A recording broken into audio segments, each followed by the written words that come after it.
Hey guys, welcome to another episode of Blue Abroad's Analytic Corner. Today we're covering the AFLW game between Carlton and Adelaide and a sensational victory for the girls. Interstate to the reigning premiers. So the game really started off and it was just a pressure ball of intensity. Crows really had sharpness and application early on, and their big game experience really told in the first quarter.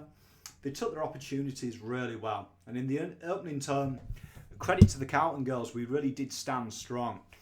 Adelaide did control the footy well, and the intensity was there from both sides. But what really impressed me about the Blue girls is they really did try and step up, and it was really hard yakka in that first quarter. The big issue for us was our disposals by foot. It really did let us down. It didn't really allow us to apply the pressure really needed to be telling on the scoreboard. Prasparkis, as usual, was just in everything and really looked to take the game to the Crows. Taylor was unlucky not to have more goals for her effort as well. She would look to real threat throughout. Her movement was really exceptional around the ground. Loynes and Moody were really setting the tone as well, allowing the girls' first use, and their second and third efforts really helped influence key battles around the ground. More of the same really though was needed in order if we were going to win this game. And if we tidied things up, you really had that sense that anything could happen. In the second term, the Crows, they really did start to ascertain some dominance in the middle, but Prasparkis and Vesio, they really did start to combine well and found some nice little passages and really started to cause the Crows problems late on in this quarter. Moved it so much better than the first term, really started to clean up the touches a bit, and the intensity really did lift. You could really feel from both sides it was played more in the vein of a final than it was a regular season game. And you could see that the heartache from the grand final kind of was playing a part. There was something on the line. There was more than just respect on the line. Kind of our season was on the line. This was a season-defining moment. And we did well to be within touching distance as the siren went. Taylor was looking really ferocious now inside 50, was leading up well, really presenting well, hitting heights that we expect her to reach. Her movement really is up there in the best in the league. And Vesio was really trying to find that 2017 Darcy that made her a household name, the evasiveness, the sheer excitement when she's on the ball.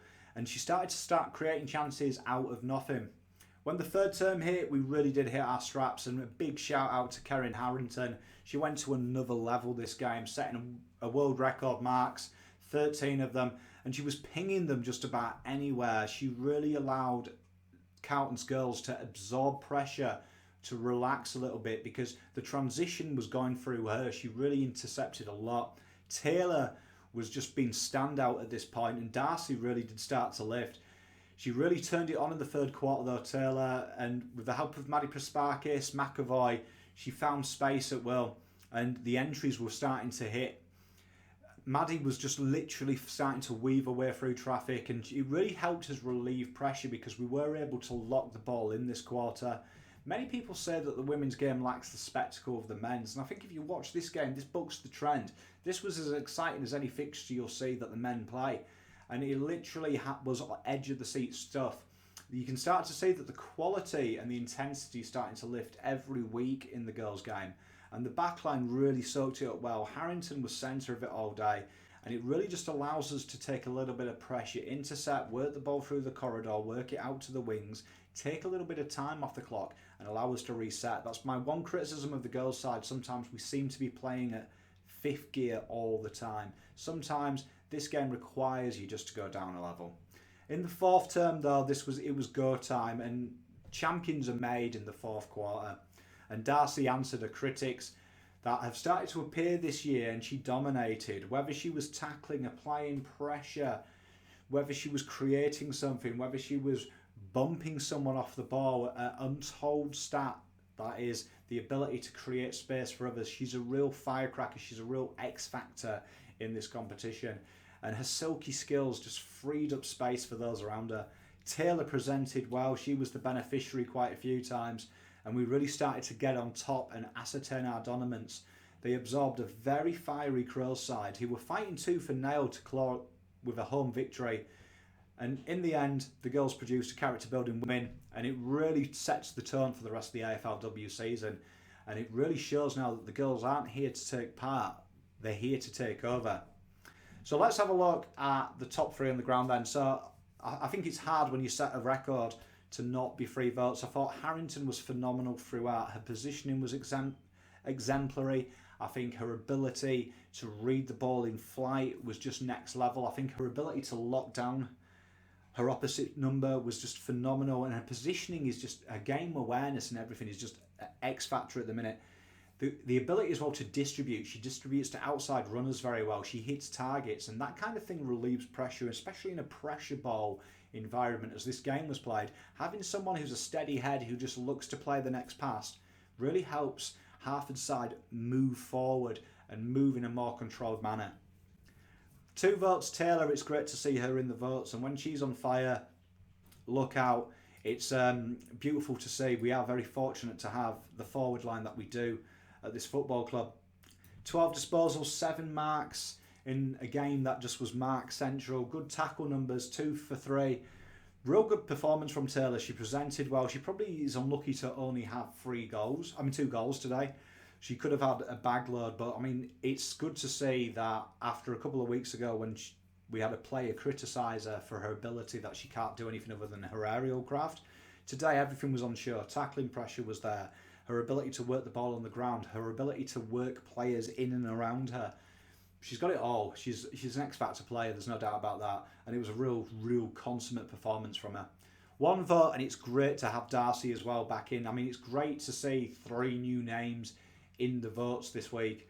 And 17 touches for Darcy, 5 marks, 1 tackle, 1 goal. And she took that goal well.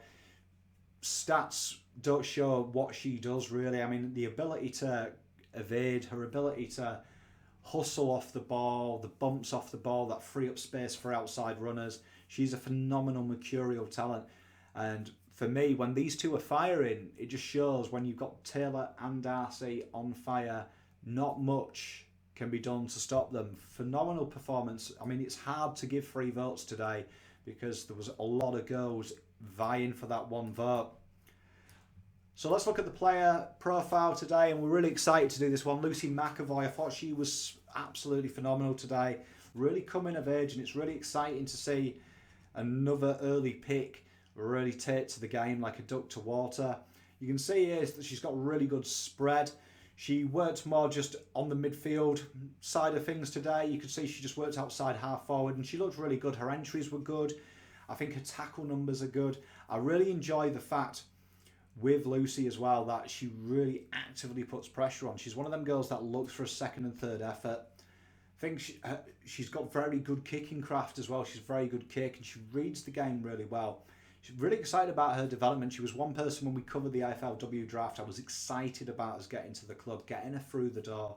And today she showed why. I mean, she's only going to get better. And for me, this was a stellar performance against a really mature and well-regimented outfit. It was a solid performance from Lucy. Really excited to see how the rest of the year goes for her. Real good pickup, and for me, stand out for a rising star. Very good footballer, plays a tough position, multiple positions as well. That's the wrap for the girls' game. It was a phenomenal victory for the girls. Really sets us up moving forward for the rest of the year. What do you think about the votes? What did you take out of the game?